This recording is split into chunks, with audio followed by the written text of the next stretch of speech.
Welcome, and welcome back, everybody, to the OK Grognard Show. Today is Wednesday, April 15th, tax day in America, 10 a.m. Central in beautiful Lake Geneva, Wisconsin. And we're going into part 3 of an examination of the first edition Advanced Dungeons & Dragons, sections in the Player's Handbook and Dungeon Master's Guide on Infravision, Ultravision, and Invisibility. And what, you know what? Let me take a moment, though. I want to thank Jason Ledke and the wonderful people at Lake Geneva Games for giving me a 10-year anniversary gift. 2 of them, actually. This is the first one. It's just a nifty little magnetic card holder. 10 years. Most of it is manager. Just a little shy of 10 years as manager, since I was working there part-time for a couple of months and then got hired on as manager. And you know what else he got me? Check out this nifty little box. It's a box. It's a box. What's in the box? What is in the box? A beautiful Zippo 24, silver and gold.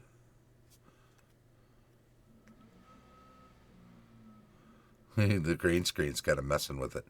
But it's a phoenix. It's a gold phoenix etched on a silver Zippo lighter. And on the top, I don't know if you can see it. Hard to tell.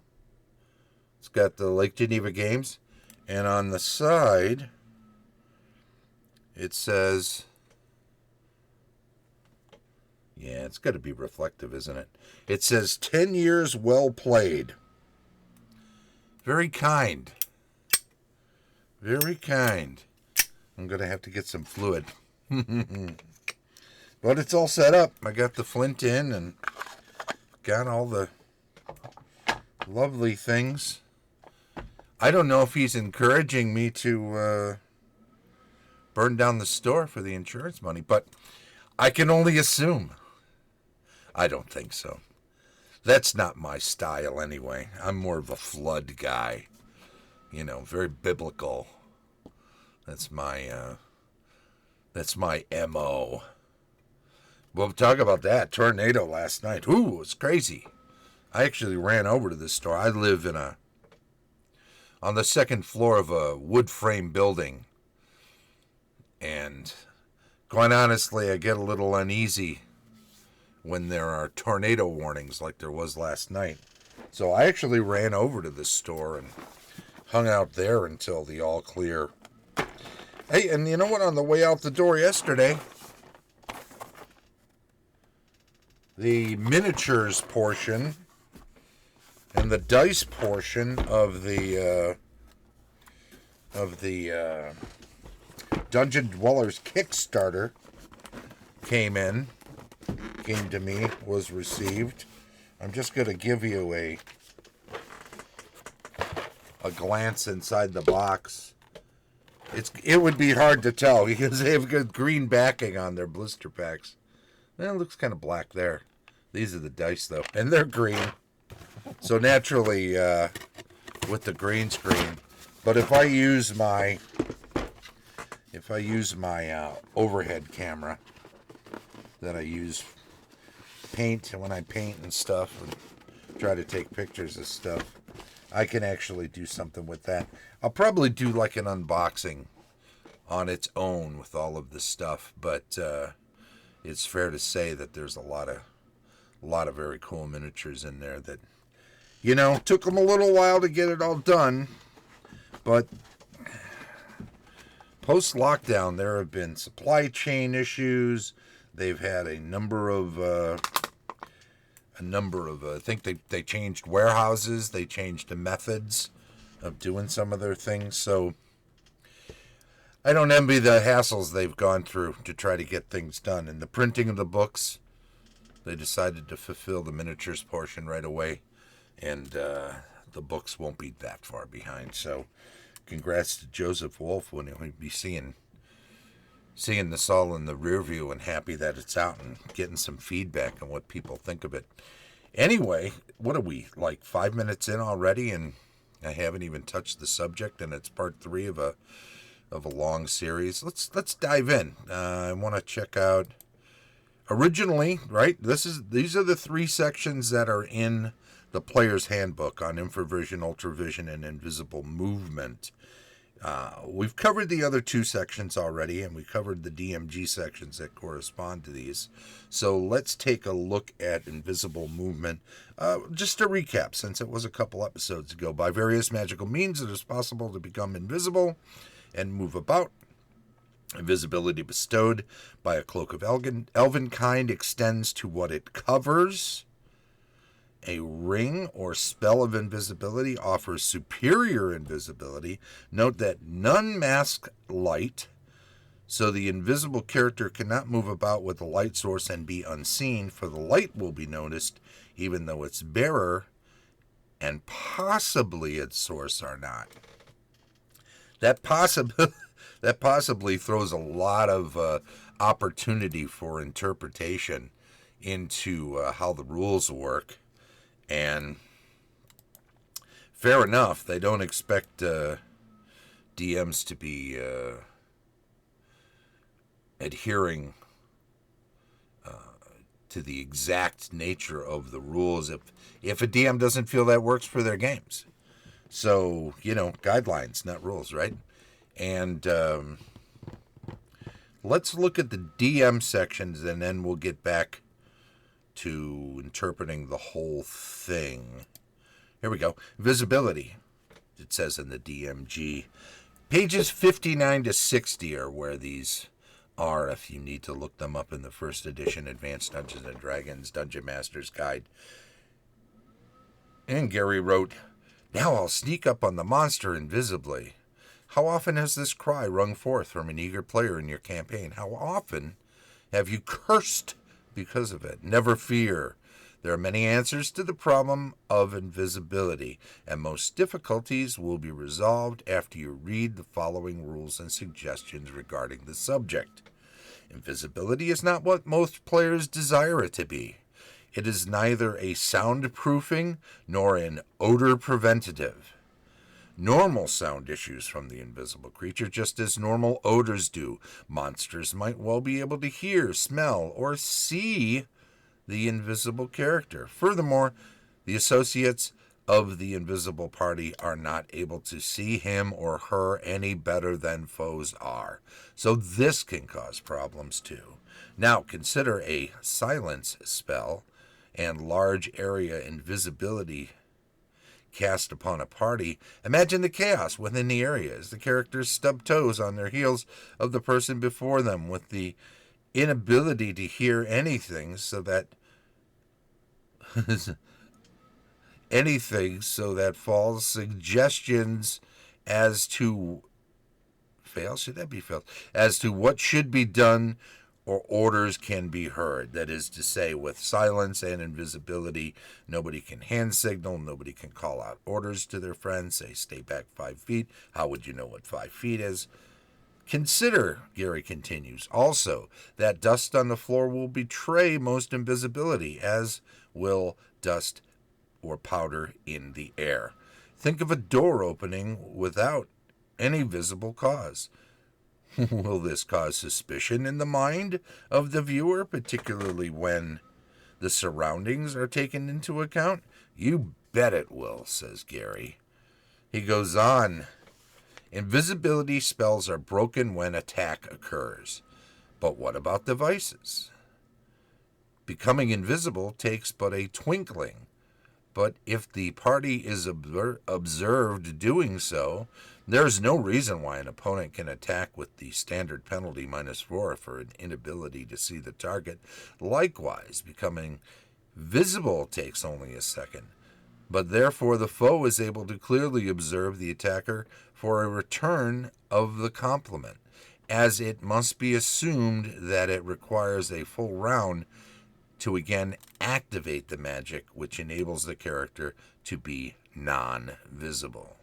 Invisibility to animals, the first level druid spell, does not allow attack, but it is pretty well proof against stupid animals.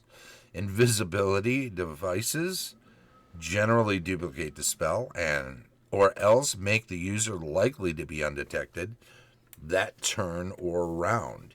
Indetectability being stated as a percentage chance. Check each period as applicable under this situation. Dust of disappearance does not negate sound nor odor either, so it is basically the same as an invisibility spell, which allows invisible attack. Psionic invisibility, I don't use psionics, is a mind control ability, the Shadow Nose, which is more similar to the druidic invisibility to animals, for the affected creature or creatures does not notice sounds or odors from the psionic.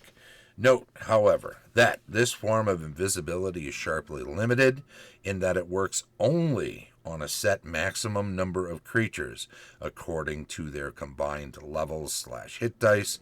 In no event is the thief ability to hide in shadows to be treated the same as invisibility as regards disappearance. See character classes, thief abilities for further details. We'll leave that for another video. Gary finishes up on these last few paragraphs here with, finally, we have the consideration of the ability to detect invisible creatures even though they are not actually seen.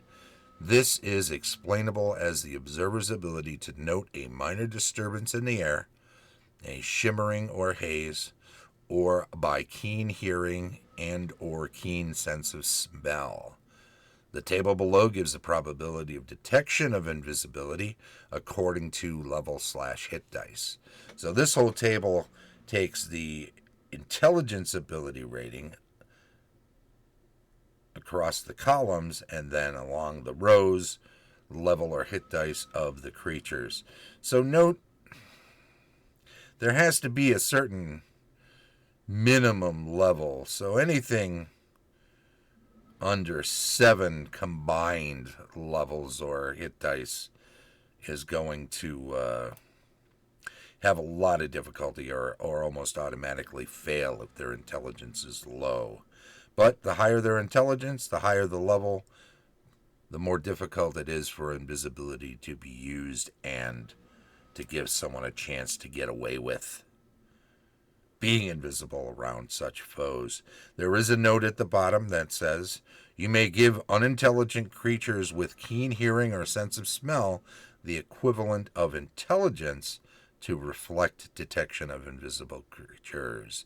And that's very important. You know, a bloodhound is not going to have any difficulty if it knows the scent to find someone, regardless of their invisibility. So creatures that are trained for that or have a particularly keen sense of smell will be able to do that. Now, a creature that is unintelligent may very well be able to smell something, but only know that it's in the area and not be able to exactly locate it and thereby attack it. So think about that.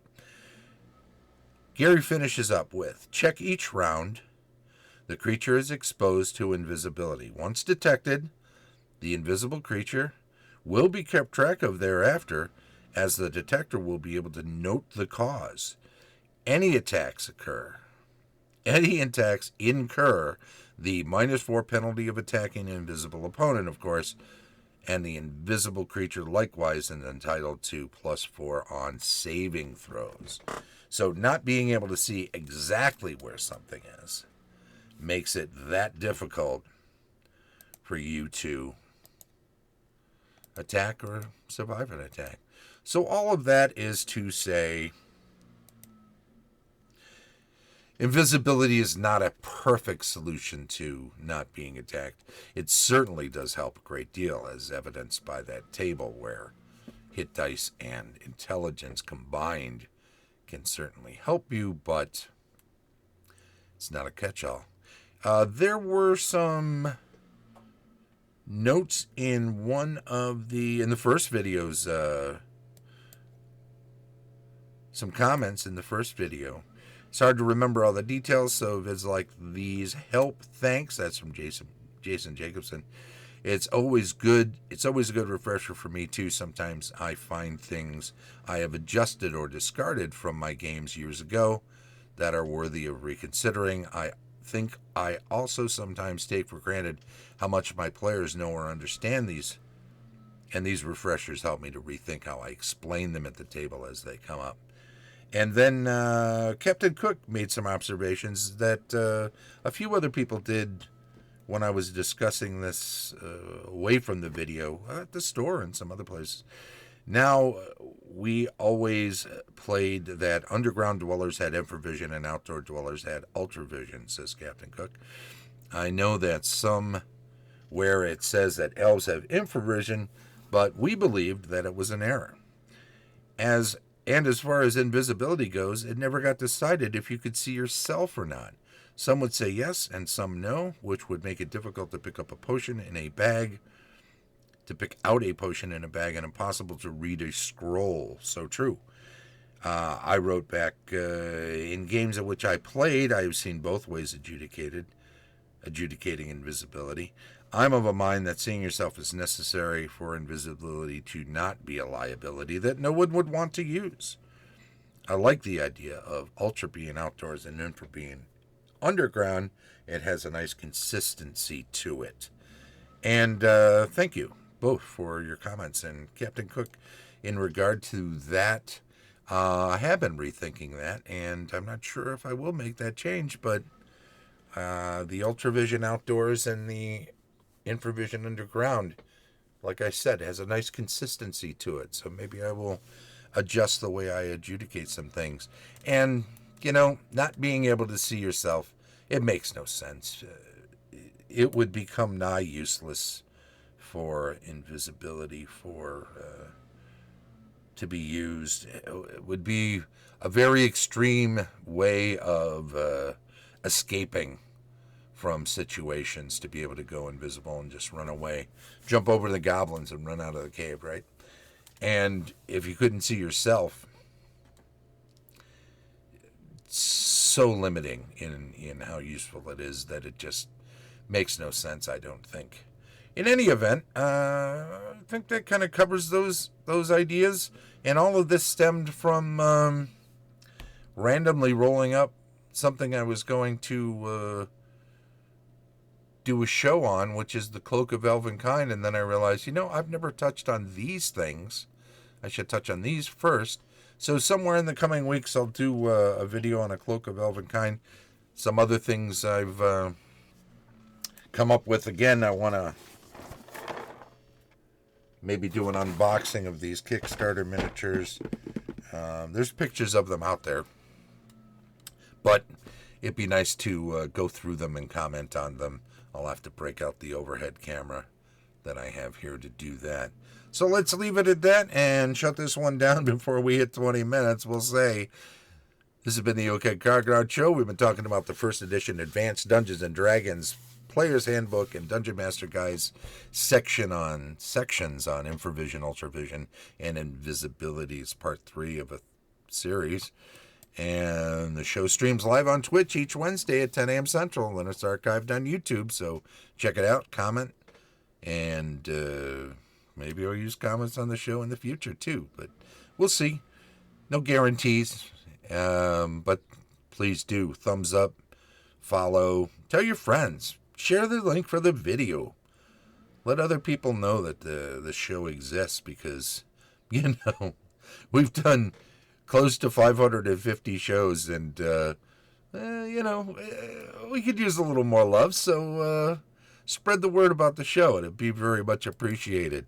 And if you want to support the show, even at the free level on patreon.com, I'd appreciate it. You can join such illustrious followers and Patreons as Tom Tullis of Fat Dragon Games, Carlos Lysing of Castle Entertainment, Heath Farden of the AD&D 20, Dave O'Brien, unauthorized user, Dethangel Shadow, Heidi and Eric, Gygax Garland of Gaxland, Vince Ragusa of the Maroon Room, an excellent prog rock band, Daniel Caldwell of Griffin and Gargoyle, Martin Thomas of Daddy Rolled a One, a great YouTube channel, Christian Garcia, Stephanie Lesniewski-Gruchow, Cera Toppilopkus, Colin Szablewski, Sergeant Zeno, Bruiser, Nate Mosier, Rod Garcia, John Smith, and as always, Shane Bradley, DM Extraordinaire.